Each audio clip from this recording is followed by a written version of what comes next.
Señor, te damos gracias en esta mañana, en esta tarde por tu palabra.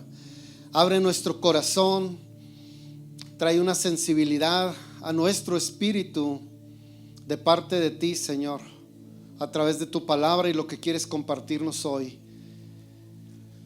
En el nombre de Cristo Jesús, amén. Para hacer un poco de lo que hemos vivido como iglesia desde que iniciamos el año, este 2024, tuvimos un tiempo de ayuno y oración, 21 días de ayuno y oración. Como iglesia nos lo repartimos entre los días, toda la iglesia, y estuvimos orando, pero les compartimos después de los 2 primeros domingos que tuvimos de reunión.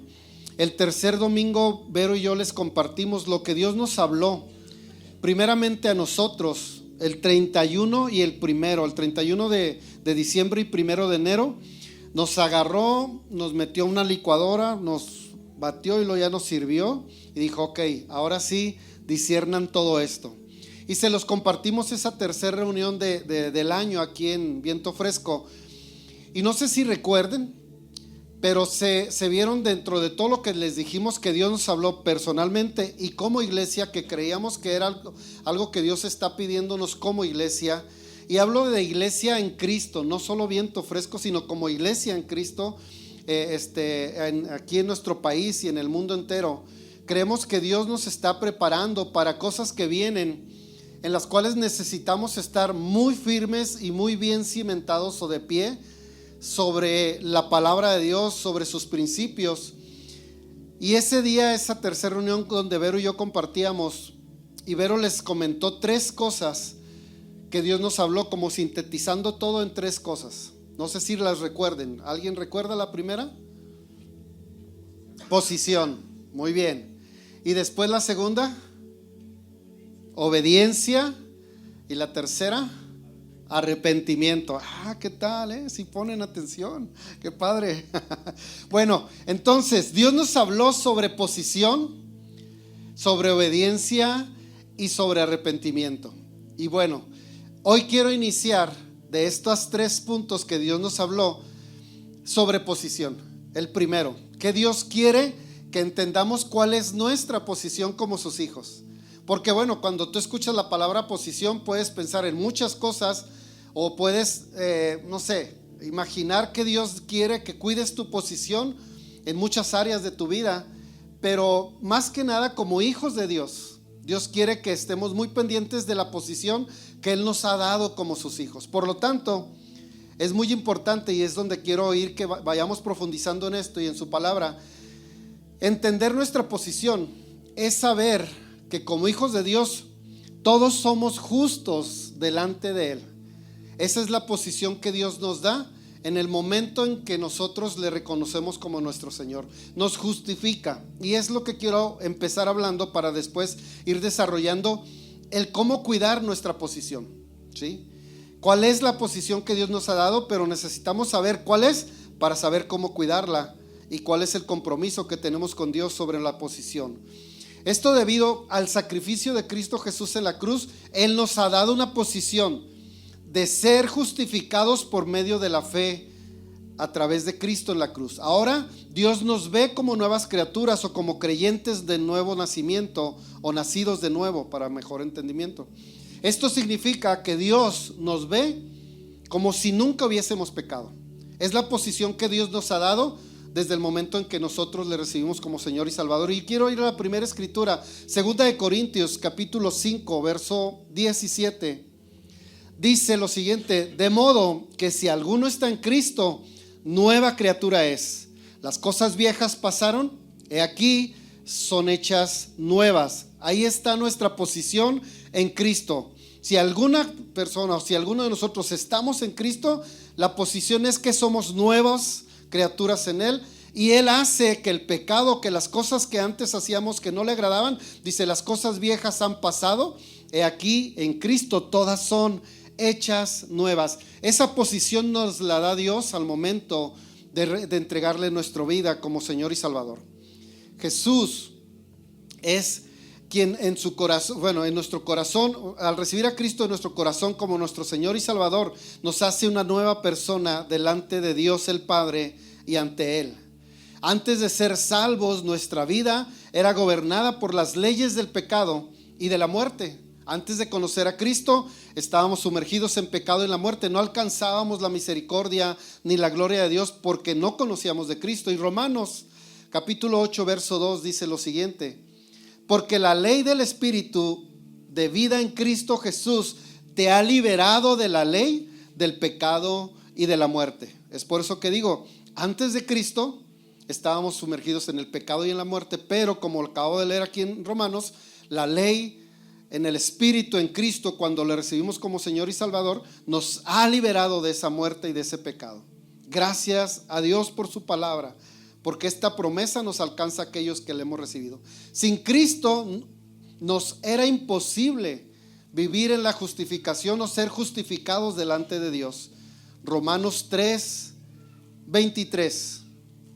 Por cuanto todos pecaron, no alcanzan la gloria de Dios. Ahí está la palabra de Dios, que sin Cristo en el pecado no alcanzaríamos la gloria o la gracia o el favor de Dios para poder ser perdonados. Es Cristo quien nos ha liberado de todo este mal por su muerte y al nosotros reconocerlo. Nuestra deuda con el pecado solo podía ser pagada con la muerte, y en este caso fue la de Cristo nuestro Señor y Salvador. Romanos capítulo 6, verso 23 dice así: porque la paga del pecado es muerte, pero la dádiva de Dios es vida eterna en Cristo Jesús, Señor nuestro. No sé si está en esto que hasta ahorita voy y que estamos leyendo a través de su palabra nos da testimonio cuál es nuestra posición.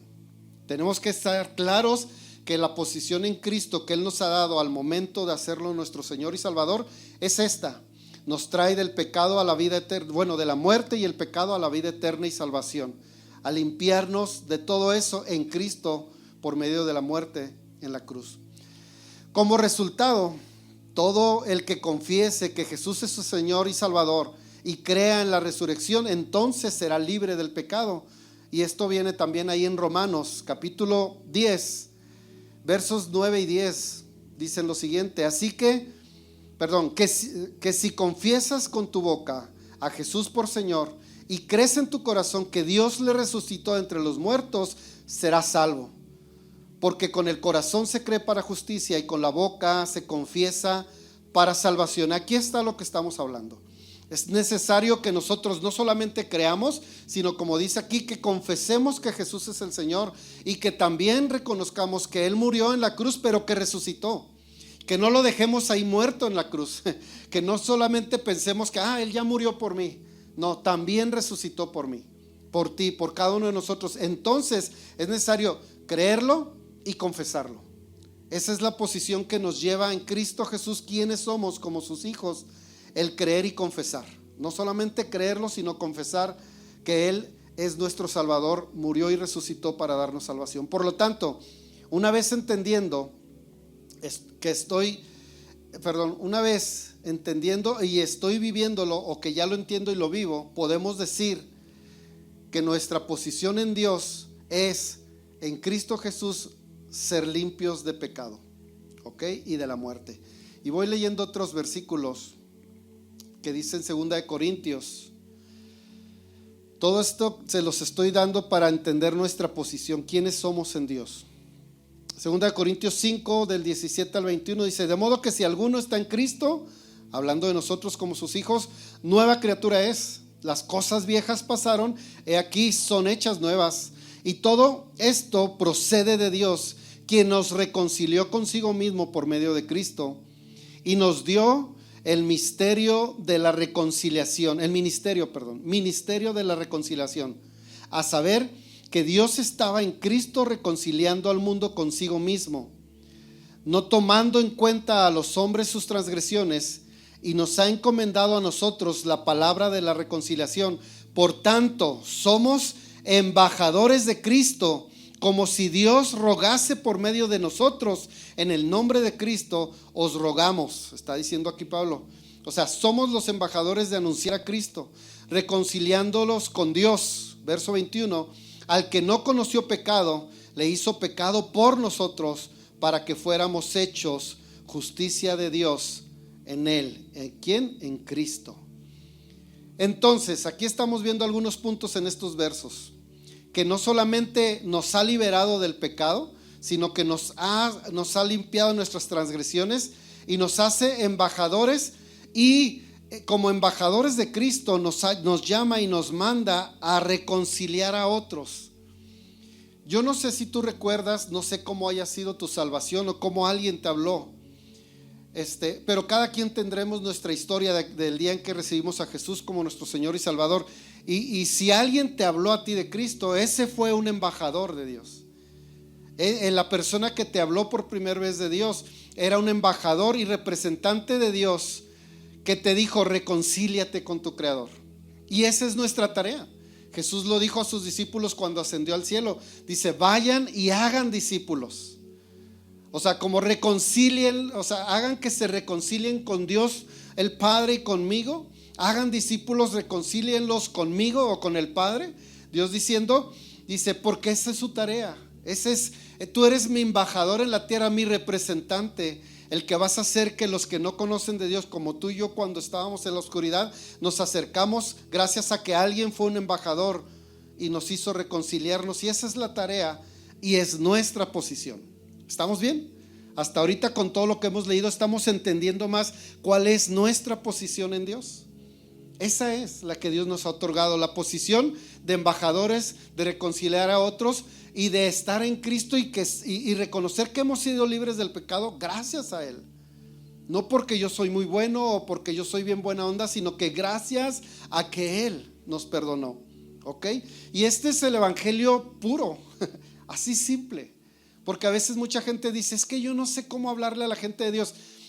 Es esto: sé tú un embajador de Dios. Y es más, simplemente evangeliza dando tu testimonio, porque no tienes que estudiar mucho la palabra, no tienes que, es bueno estudiarla, pero no te escudes en que no sabes mucho de Dios o que eres recién convertido. Simple y sencillamente con que compartas tu testimonio, cómo Dios se acercó a tu vida y cómo pudiste reconciliarte con Él, es suficiente para que tú prediques el evangelio y hagas que otros conozcan de Dios.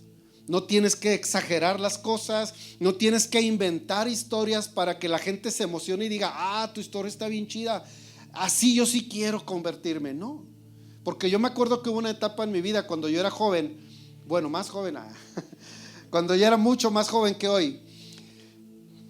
Qué loco, cuando llega uno a una edad no se siente viejo, o no quiere sentirse viejo, pero bueno, cuando era joven, lo dejamos ahí. Yo recuerdo que se usaba mucho los testimonios impactantes en las calles. Yo escuchaba a hombres o mujeres, sobre todo hombres, que Dios los había rescatado y decían: no, hermano, yo le quiero dar mi testimonio, el Señor me rescató del pozo cenagoso, yo era una llaga podrida y hacía muchas cosas y me inyectaba y me drogaba. Y yo me quedaba y dije: ay, caray, qué fuerte. Y sí, es un testimonio fuerte. Pero a veces yo pensaba que yo tenía que tener un testimonio así de fuerte. Y decía: pues yo nunca me drogué ni andaba en el pozo cenagoso, o a lo mejor sí, no me di cuenta, no sé, o no sé, yo nunca me sentí una llaga podrida, pero escuchaba unos testimonios así, y Dios me libró de la cárcel y que yo maté a no sé cuántos, y ay, caray, decía yo: no, yo tampoco he matado a nadie. Y pensaba a veces: ¿tendré que matar a alguien? Pues no, ¿verdad? O sea, pero había de pronto una confusión del creer que el testimonio fuerte era el que daba peso a que Dios hizo algo. Y sí, pero también no menospreciemos la manera en que nosotros llegamos a Cristo. Yo no sé cuál sea tu testimonio, pero por ejemplo, como les digo, pues yo no maté a nadie, yo no me drogué, yo no fui así como que alguien muy malo. Más sin embargo, reconozco que por no sentirme tan malo, era orgulloso. Y tuve que reconocer que es que yo soy bueno, pues sí, yo no he hecho nada malo. Y de pronto yo llegué con Dios como diciendo: pues oye, yo no estoy tan malo. Y me dice el Señor: pero eres orgulloso, te enorgulleces de no ser tan malo. Y entonces Dios tuvo que tratar con mi vida por ese lado, O sea, no hice muchas cosas malas, pero yo creo que, tanto una cosa como la otra no eran buenas. Entonces, eso es lo que Dios desea que nosotros entendamos, nuestra posición ahora en Cristo. que no depende de tu testimonio si es tan fuerte o no lo consideras tal. Dios es el que lo hace. Dios es el que lo hace. Tú comparte tu testimonio, cómo Dios te llamó, cómo Dios te atrajo, a lo mejor por una necesidad, por una sanidad, yo no lo sé. Pero al final de cuentas tu testimonio vale para ser un reconciliador de las personas con Cristo. Somos embajadores. Entonces, nuestra posición en Cristo es: somos limpios delante de Él. Él nos liberó, limpió nuestro ser, nuestra alma y nuestro espíritu, y estamos en un proceso de ser limpiados continuamente por Él de las cosas que fuimos acarreando o que de pronto todavía hoy jalamos a nuestras vidas que no agradan a Dios. Pero no solamente es suficiente reconocer cuál es nuestra posición, sino también reconocer que hay un peligro de perder nuestra posición si no la cuidamos. Yo no estoy hablando de la salvación, porque también hay dilemas y hay debates de quienes creen que la salvación se pierde y de quienes creen que no. Yo no hablo de la salvación, yo hablo de la posición, ¿sí? Tal vez otro día abordemos el tema de la salvación, pero hoy quiero hablar o abordar el tema de la posición, de quiénes somos en Él y cómo, si no cuidamos nuestra posición, podemos perderla y desviarnos totalmente del plan y el propósito que Dios tiene para nuestras vidas. Porque todos lo sabemos, y si no lo sabías, lo vas a saber. Todos nacimos con un propósito eterno, porque somos seres eternos, nuestra esencia es eterna. Entonces nuestro propósito, más que el de aquí en la tierra, de qué vamos a llegar a ser o lograr físicamente o humanamente, es eterno. Mientras logramos lo físico y lo humano, hay un propósito mayor que es el eterno, y que Dios desea que tú y yo lo cumplamos si lo descubrimos, ¿sí? Si lo entendemos, cuál es nuestra posición y cuál es su propósito. Entonces, una vez sabiendo que somos en Cristo, quiénes somos en Cristo y cuál es nuestra posición, es nuestra responsabilidad representar a Dios como sus embajadores y cuidar esa posición. Una de nuestras mayores responsabilidades al representar a Dios es nuestro testimonio, como decía ahorita, ante el mundo y los demás. También es una responsabilidad cuidar, hablando del testimonio, cuidar nuestras vidas. Cuando la gente sabe que somos cristianos o hijos de Dios, o nos decimos ser cristianos, nuestro testimonio tiene que hablar más que nuestras palabras. Nuestra vida, pues, nuestro andar, nuestro dirigirnos, ese es el testimonio que nosotros es la cara que presentamos al mundo de quién es Dios. Y tristemente hay personas que no lo representan bien, o no lo representamos. Seguramente yo también he fallado, pero a lo que voy es que no solamente sabiendo cuál es nuestra posición, nuestra responsabilidad es cuidar lo que somos y hacemos cuando decimos quiénes somos, ¿sí? Es como si tú puedes decir: yo soy esposo de, pero de pronto tú sabes que soy esposo de Vero, pero de pronto me ves en otro lugar y me comporto como si ni siquiera tuviera esposa. Entonces, como que dijeras: oye, Lalo, espérate, cuando estás con Vero dices que eres su esposo y bien bonito y todo bien padre, pero cuando te veo en otro lugar no te portas como el esposo de Vero, te portas como si ni siquiera tuvieras esposa. O sea, es a lo que voy. ¿Qué estoy diciendo y qué estoy haciendo? Nuestra responsabilidad es que si somos hijos de Dios, tenemos que representar a Dios tal y cual como Él nos pide y su palabra, ¿no? Entonces, trae nuestra posición esa responsabilidad consigo mismo para vivir en santidad conforme a su palabra y sus mandamientos. Dios nos ha destinado una gran promesa y bendición como sus hijos. Eso está implícito desde el momento en que nosotros le recibimos como nuestro Salvador, pero tenemos una gran responsabilidad de caminar en su plan y en el llamado que Él tiene, como decía ahorita, para cada uno de nosotros espiritualmente hablando. Y yo quiero darles 2 ejemplos, pero voy a abundar más en uno de ellos, de lo que sería o puede provocar no cuidar nuestra posición. Puede detener nuestro llamado, puede truncar nuestra vida para lo que Dios tiene, para la bendición que Dios quiere derramar sobre nosotros. Y saben, todos sabemos que Jacob tuvo 12 hijos. Y cuando Jacob ya era de avanzada edad, cuando ya estaba en su lecho casi de muerte, Dios le dijo: llama a tus 12 hijos. Dijo, y como todo padre en aquel momento y en la tradición judía, antes de morir les daban su bendición a cada uno de sus hijos. Y la bendición declarada del padre hacia los hijos era un antes y un después, era el destino de sus hijos, porque eran padres que estaban conectados con Dios de tal manera que lo que les decían era lo que Dios iba a hacer con ellos. No era así como que se le ocurrió, no era porque pues este me cae mejor que el otro, no. Era porque Dios le decía, este es el propósito de tu hijo. Y Jacob llamó a sus 12 hijos antes de morir y les dio la bendición y declaró la posición que les iba a tocar vivir después de que él muriera.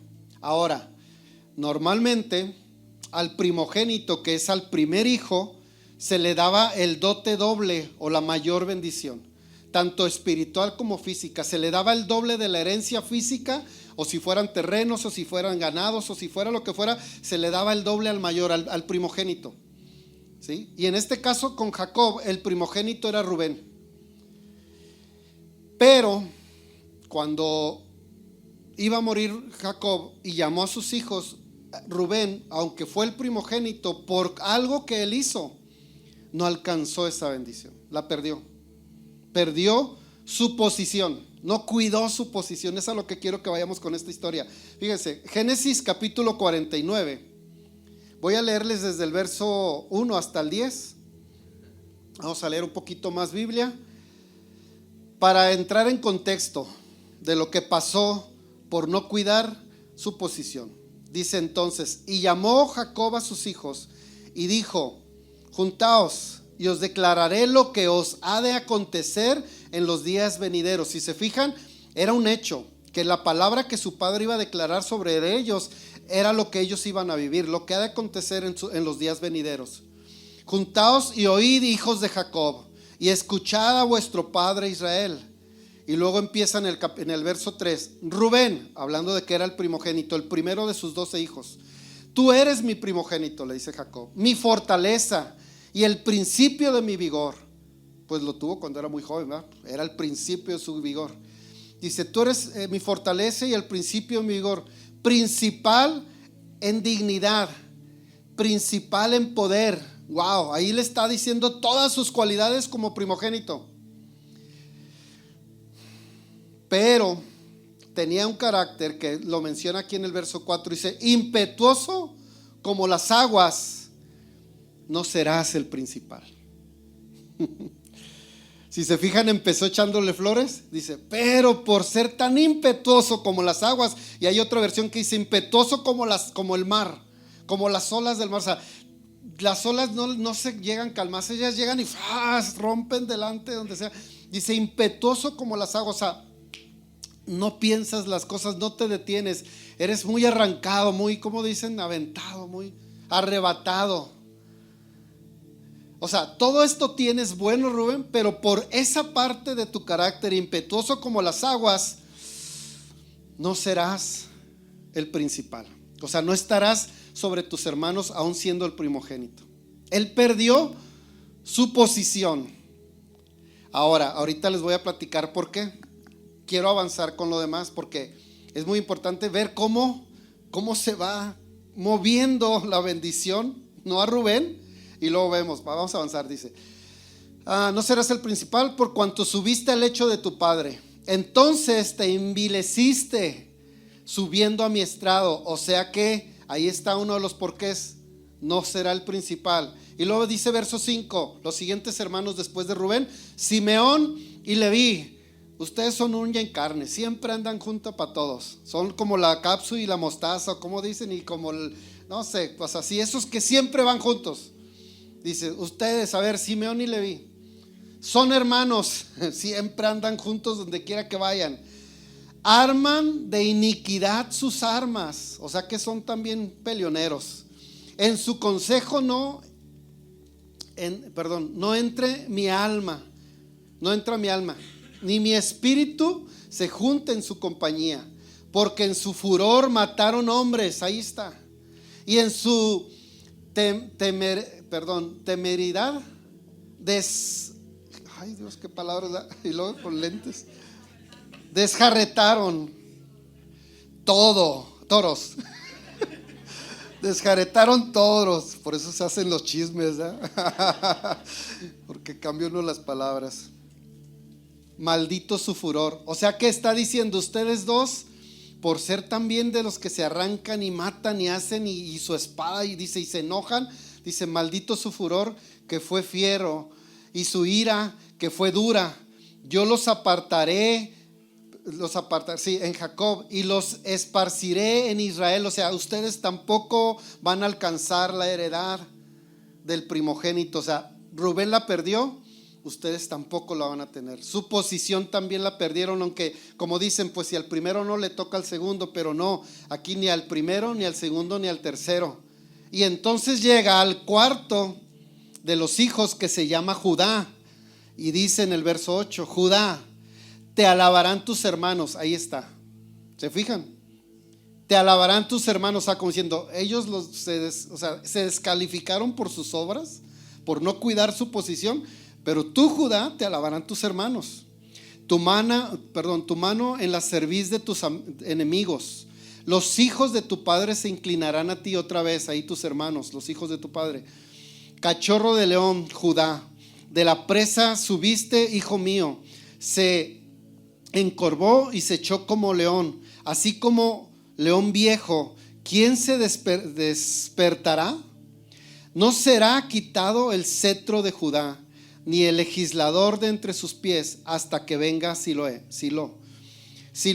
y a él se congregarán los pueblos. Entonces, con todo esto que leímos, podemos entender que Rubén no cuidó su posición por ser tan impetuoso y arrebatado, porque ahí abajito dice, y en versos anteriores menciona ahí en la Biblia, no lo busqué porque no quiero abundar mucho, pero sí quiero puntualizar por qué Rubén perdió su posición como primogénito de alcanzar el doble de la bendición y reinar sobre sus hermanos.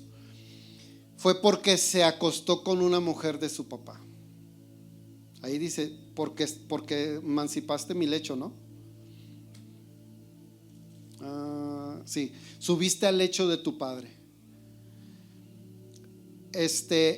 O sea, el hijo se acostó con una de las mujeres de su padre, emancipó el lecho, hizo incesto, y por eso le dice, te envileciste subiendo a mi estrado. O sea, quisiste ser como yo, perdiste tu posición por ser impetuoso, por ser arrebatado, y el castigo de tu impetuosidad y de no cuidar tu posición te quitó toda la herencia, te quitó toda la bendición. Eso fue lo que hizo Rubén. Pecó contra una mujer que no era de él, que era de su padre. Y entonces su padre, si se fijan en sus palabras, y yo aquí a Jacob, y se me hace, digo, wow, muy maduro, para que su padre primeramente le diga sus cualidades, pero le diga por qué no alcanzó la bendición. Porque le dice, ¿sabes qué? Eres el primero, el que te tuve en mi vigor, tú fuiste esto y eres esto, tienes muchas fortalezas, pero tristemente no cuidaste tu posición de primogénito. O sea, caíste, hiciste algo que no debiste haber hecho, y te perdono. Yo veo en sus palabras un perdón de parte de su padre. O sea, como diciendo, o sea, pues te perdono, no te condeno, pero simplemente no vas a alcanzar tu posición, no vas a lograr tu llamado como primogénito por haberte equivocado. Y Simeón y Leví, pues menciona que los dos siempre andaban juntos y arrebatados, y mataban al que se le ponían enfrente y sacaban la espada y no les importaba. No tuvieron mucha compasión por la gente, no tuvieron mucho discernimiento, que dice incluso, ni quisiera juntarme yo con ustedes, porque incluso hasta daríamos mal testimonio, ¿no? Yo pienso que es como cuando alguien en Cristo dice que lo es, y vas con él y se mete a un antro y te dice, vente, no hay problema. Y tú dices, ay caray, no, mejor con él no me junto. Y así dice Jacob, dice, eran tan arrebatados, eran tan de malas decisiones, y mataban al que se les ponía enfrente, que el mismo padre dice, yo no quisiera andar con ustedes. Y por lo mismo entonces Simeón y Leví perdieron el siguiente puesto que perdió Rubén. Le tocaba a Simeón, pero pues no, se juntaba con Leví y pues tampoco, o sea, no eran buena influencia el uno para el otro. Y entonces se fue al cuarto hijo, que era Judá. Y por eso se dice que Jesús es el león de la tribu de Judá. Él alcanzó toda la promesa. Judá. Por eso es mencionado Judá como el pueblo de Dios, como el pueblo de donde Cristo, de la raíz de Cristo. O sea, qué gran bendición tuvo el que Judá cuidara su vida, su posición, su testimonio, para alcanzar aún siendo el cuarto. Que si tú lo ves en una herencia y dices, no, pues ni esperanza tengo. Ahora que murió la reina en Inglaterra, ¿va? Es como si el cuarto, aparte de ¿quién fue el que es el rey? Bueno, es Carlos, y luego los hijos, ¿da? De Carlos y así, y de Diana. Pero es como si Carlos fuera descalificado, le tocaría, no sé si a Williams o al otro, no me acuerdo. Bueno, a los hijos, y si el otro dice que no. O sea, los que piensan que dicen, no, tendría que morir tal y tal y tal para entonces yo ser el rey. Yo me imagino que así estaba Judá. No, pues están mis 3 hermanos arriba que yo, ¿cómo voy a alcanzar yo? Pero por causa de que no cuidaron su posición, hasta el cuarto le tocó la gran bendición de heredar todo de parte de Dios, su llamado, su propósito, y fue Judá. Fue Judá, dice, los hijos de tu padre se inclinarán a ti, como diciendo, tú reinarás sobre todos. No será quitado el cetro de ti, Judá. O sea, tú tendrás el cetro de rey sobre todos. No será quitado de ti, tú vas a gobernar sobre todos los pueblos. Ahí está la bendición y el llamado para Judá, el cuarto hijo. Y se me hizo bien tremendo encontrar lo importante que es cuidar la posición, porque perderla, pues ahí están los resultados. No la alcanzas, no alcanzas el propósito y te desplazas tú mismo por tú no cuidar tu posición. Tú mismo te estás desplazando a que la bendición le sea otorgada a otro, cuando te corresponde a ti por ley, por ser hijo de Dios. Tú y yo somos hijos de Dios. Tú y yo tenemos un propósito en la vida. Él ya predestinó para ti cosas grandes, pero de ti y de mí, me incluyo, depende cuidar nuestra posición. Ellos no lo hicieron. Entonces, como decía ahorita, en la tradición judía se le daba al primogénito no solamente la gran bendición de reinar sobre todos los demás hermanos menores, sino también abarcaba el derecho de presidir sobre la familia o ser siempre alguien arriba de él, y una herencia doble de los bienes terrenales que el padre tenía. Presidir es el primer puesto de autoridad. O sea, la palabra presidir significa el primer puesto de autoridad o lugar más importante. Ellos 3, Rubén, Simeón y Leví, perdieron ese lugar importante por no cuidar su posición, y la alcanzó Judá. Esto le fue quitado a Rubén por no cuidar su posición. Esta es una historia en la Biblia de cuando no cuidamos nuestra posición. Y otra de la cual voy a entrar menos en detalle, y con la cual quiero ya ir cerrando para terminar en este momento, en esta tarde, es la historia de Sansón. Todos la conocemos. La historia de Sansón se le decía, y fue de hecho en la Biblia mencionado, el primer nazareno o nazareo, como lo llamen. Y esto era como un voto para apartarse en santidad y no ser igual que todos los demás. A Jesús le llamaban nazareo o nazareno, no porque fuera o de Nazaret, sino porque tenía un voto nazareno. Y ese voto era cuidarse, no cortarse el cabello, no cortarse la barba, no tomar vino, no tocar cosa inmunda y muchas cosas que se hacían. Otro de los que vienen en la Biblia mencionado es Juan el Bautista, fue un nazareno también. Y bueno, creo que hay 4 en la Biblia, pero entre ellos el primero fue Sansón. Y tenía un llamado para apartarse para servir a Dios. Tenía una posición que Dios le dio desde antes de nacer a sus padres. Dijo, lo van a guardar porque hay un propósito muy grande para la vida de su hijo Sansón. Pero conocemos la historia, que él no cuidó su posición.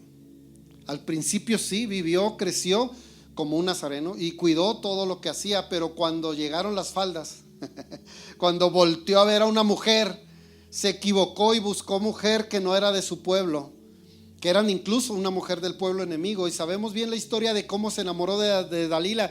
Pero ¿saben qué? Les decía yo ayer a los jóvenes, porque estuvo muy padre, bueno, no sé, ellos dirán, estuvo muy padre la plática, porque les decía, seguía yo echándome porras, ¿no? Digo, hablando de, les decía, una cosa es estar enamorado y otra cosa es estar obsesionado. Aguas, les decía yo a los jóvenes, no sea que te estés obsesionando y no estés enamorado, porque la obsesión está muy mal. Cuando tú te metes en una relación o quieres entrar en una relación por obsesión, destruyes todo. Y siento que fue lo que le pasó a Sansón. Sansón no se enamoró de Dalila. Le atrajo primeramente, obviamente, físicamente, y por ser hija de los enemigos y pensar, pues no, mis padres no me van a dejar casar con ella. Son del pueblo enemigo, ¿cómo va a ser posible? No es posible por ninguna manera. Entonces él se escondía y buscaba y la veía, y entonces fue obsesionándose por ella. Y esa obsesión lo hizo perder su llamado y su posición. Conocemos la historia de que, bueno, pues ahí Sansón le cortaron el cabello, que realmente se dice era por su voto nazareo, el del cabello largo, pero más que la fuerza provenía de su cabello, era el Espíritu Santo que lo visitaba, o que venía sobre su vida cuando él necesitaba pelear contra el enemigo, porque mató muchos enemigos. Por causa del Espíritu Santo sobre su vida, pudo hacer muchas cosas a favor del pueblo de Dios, pero era como un símbolo cuando le cortó el cabello de perder la presencia de Dios. Era como perder la posición, ¿sí? O sea, realmente no estaba la fuerza en su cabello. O sea, era el cabello largo, era el voto de cuidarse, pero se dejó de cuidar de tiempo atrás. Entonces fue perdiendo la presencia del Espíritu Santo, al punto de que cuando él ya declara a Dalila que ese es el motivo de su fuerza y le cortan el cabello, ya Dios ya no estaba en él, el Espíritu Santo ya se había retirado. No por el cabello mismo, sino por sus acciones. Perdió su posición. Y bueno, sabemos la historia de que murió antes de tiempo. Sí, vengó al pueblo de Dios matando a sus enemigos antes de morir, y Dios tuvo misericordia de él, pero digo misericordia en concederle, en esa oración final que él hizo antes de fallecer o de morir, debajo de ese lugar donde estaban todos aquellos enemigos burlándose de él, Dios le concedió y en misericordia lo perdonó. Yo pienso que es de alguna manera un perdón de parte de Dios, cuando le concede tener fuerza o que su espíritu venga sobre de él para poder matar a esos enemigos. Fue misericordia de Dios, pero ahí murió él. Cortó su llamado, cortó su propósito por no cuidar su posición. Y entonces, con todo esto dicho, familia, creo que nos aclara de alguna manera cuando Dios nos habló a principios de año y nosotros les compartíamos esto como iglesia. Creemos que hoy por hoy estamos viviendo en tiempos tan peligrosos, en los cuales si tú no estás guardando tu posición, porque, ¿saben? Las profecías se están cumpliendo cada vez más rápido. La otra vez escuchábamos ver ahí un predicador que hablaba sobre los tiempos. Dice la palabra que nadie sabe el día y la hora, pero sí, por lo que está sucediendo, sabemos que cada vez está más cerca. Hablaba de los años y que decía, no pasará, que cuando Jesús le dijo en Mateo 25 a sus discípulos, ¿y cuándo será que tu segunda venida o que vuelvas por nosotros? Dijo, no pasará esta generación. Y luego tú dices, bueno, pero ya pasaron muchas generaciones desde que Jesús dijo, no pasará esta generación. Pero estaba hablando en sí del pueblo de Dios como tal, como Israel. ¿Y alguien sabe en qué año se volvieron a instituir? Porque los esparcieron por todo el mundo, los dejaron sin ser nación, pero volvieron a ser nación el pueblo de Dios, el pueblo de Israel, en 1948. 1948. De 1948 a hoy todavía estamos dentro de una generación. Se dice en la Biblia que los años para nosotros es de 70 y los más robustos, o sea, como yo, 80. Yo me estoy diciendo que voy a vivir más de 70, quién sabe Dios qué dirá, pero yo sí estoy robusto. Entonces, por eso me puse en la casilla de los 80. Dice que vamos a vivir entre 70 y 80 años. De esa fecha, ahorita ya van 70 años, sí, más o menos ahí, sacando cuentas de 1948 a hoy 2024, 70 y qué, 4, Órale, estamos en tiempo de gracia. Entonces sí somos robustos, ¿ah? En Cristo. Entonces, por eso dice Jesús, no pasará esta generación. Y puedes entender que entonces estamos en los últimos tiempos, familia. No hablaba Jesús de esa generación de los discípulos y de los hijos de los discípulos o de los hijos de aquellos de aquel entonces. Hablaba de cuando Israel se instituye como nación de nuevo. Por un milagro. Si tú estudias cómo fue instituido, fue un milagro en donde se decidió en las Naciones Unidas. Los votos para que pudieran darle un terreno a Israel como nación o un espacio como nación. Fue un milagro de Dios, obviamente todo en el plan de Dios. Y entonces estamos viviendo en tiempos en los cuales ya la gran mayoría de las profecías se están cumpliendo muy aceleradamente. ¿Sí? Muy aceleradamente. Yo no estoy diciendo que ya se va a acabar el mundo mañana, ni tampoco pasado, ni en un año, ni en 2, ni en 3, pero los tiempos se están acelerando. Y esto lo digo más que para que nos dé miedo, porque yo me acuerdo en mi tiempo de juventud nos ponían nuestros líderes de jóvenes una película del arrebatamiento o del rapto, y se sentaban ahí y terminabas, ore por mí, me quiero arrepentir otra vez. ¿Pero qué no ya recibiste a Cristo? Sí, otra vez, ¿qué tiene? No quiero que venga el Señor y quedarme.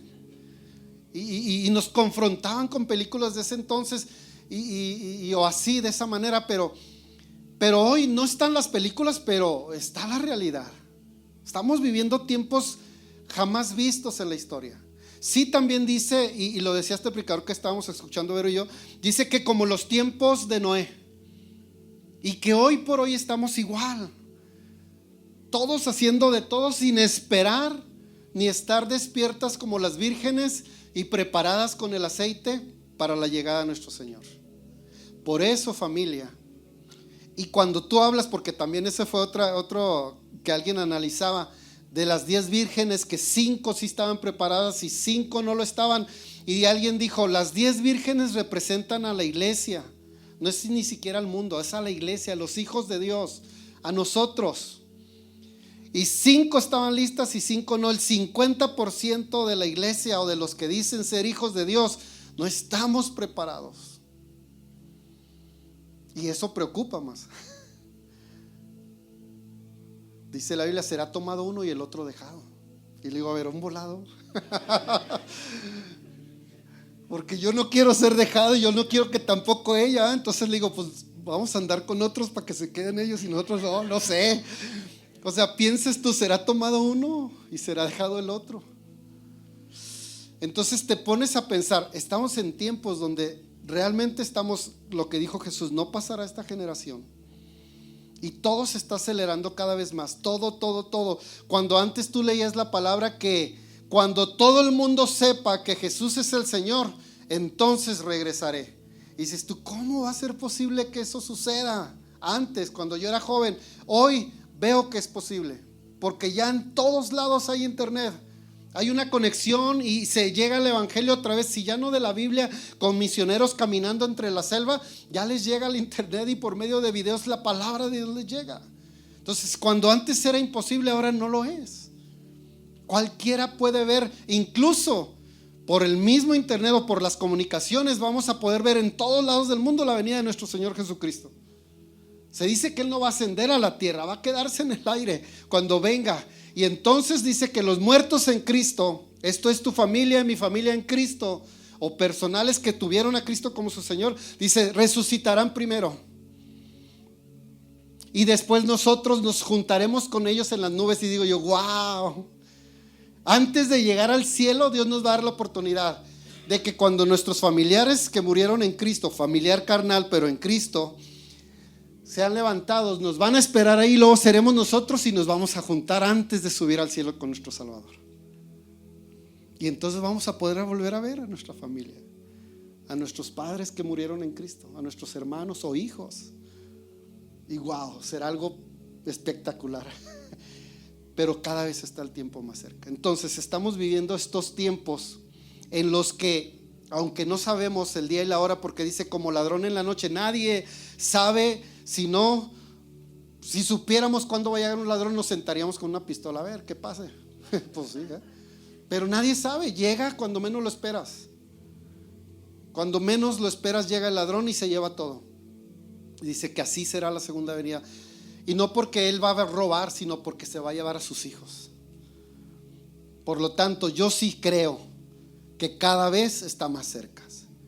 Si en los tiempos de los que eran hippies, locos por Jesús, y todas esas generaciones de los que ahora son ancianos o fueron nuestros pastores o están sirviendo a Dios ya más mayores, que hubo una revolución por Jesús, en aquel momento se les decía viene Cristo. Si en aquellos tiempos se decía estar cerca, ¿cuánto más hoy?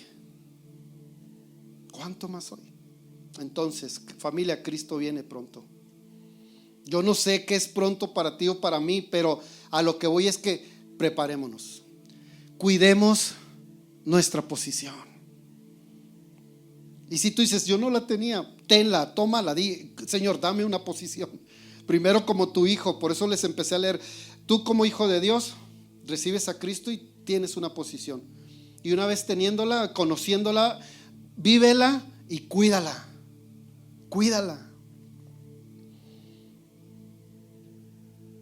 Tenemos que cuidar hoy más que nunca nuestra posición que Dios nos ha dado como sus hijos. Guardémonos en santidad y alineemos nuestras vidas a Dios en la posición que Él ha otorgado a nosotros como sus hijos. No tomes en poco tu posición como cristiano. Me gustaría que viniera la alabanza antes de leer que pasen, pero quiero leer antes de terminar y orar unos 2 versos más.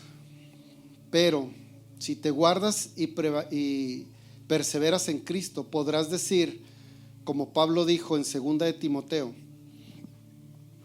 capítulo 4, versos 7 y 8, hablando de la venida del Señor, o hablando de que está cerca tu muerte, ¿verdad? Porque por los ancianos en Cristo dirán, pues ya estoy a punto de morir. Pero no sabemos, al final de cuentas, si guardas tu posición, podremos decir como lo dijo Pablo aquí: he peleado la buena batalla, he acabado la carrera, he guardado la fe. Por lo demás, dice, me está guardada la corona de justicia, la cual me dará el Señor, juez justo, en aquel día. Y no solo a mí, sino también a todos los que aman su venida. Maranata, Cristo, ven, Señor Jesús. Cristo viene pronto. Maranata, ven, Señor Jesús. Esta palabra quiere decir ven, los que aman su venida. Y tal vez tú digas, ay no, es que yo me quiero casar. Yo no lo sé. Y les decía a los jóvenes ayer también, enamórate primero de Dios. Y créeme que si estás enamorado de Jesús primero, antes de cualquier cosa, cuando venga tú vas a ser feliz. Si te casaste o no te casaste, vas a ser feliz porque estás enamorado de aquel que dio todo por ti. Entonces, seamos de los que, como Pablo dijo, he peleado, o sea, como que puedas tú decir, yo estoy aquí y he peleado esa batalla, he acabado, he guardado mi fe, no he cedido ante las tentaciones del mundo, no he caído en pecado, he guardado mi posición. Y por lo tanto se me será entregada una corona de justicia, pero no porque yo soy justo, sino porque soy justificado delante de Dios por medio de Cristo. Me será entregada una corona cuando yo llegue al reino. Y no es, bueno, no sé, algunos dirán, pues como en Burger King me la pongo, ¿no? Para verme bien chido. Pero cuando estés ante la presencia de Dios, dice en Apocalipsis, que aquellos ancianos, cuando veían al que era digno de ser adorado y alabado, dice, quitaban sus coronas y las lanzaban delante de Él. Porque Él es el que nos justifica, no es nuestra justicia propia. Él es el que nos purifica y nos limpia. Gracias, Señor, porque hemos peleado hasta el día de hoy la buena batalla. Ayúdanos a guardar la fe, a cuidar esa corona que nos vas a dar, pero no para ponérnosla, sino para lanzarla a tus pies, como dice Apocalipsis. ¿Qué tal si oramos, familia? Si gustan pueden ponerse de pie.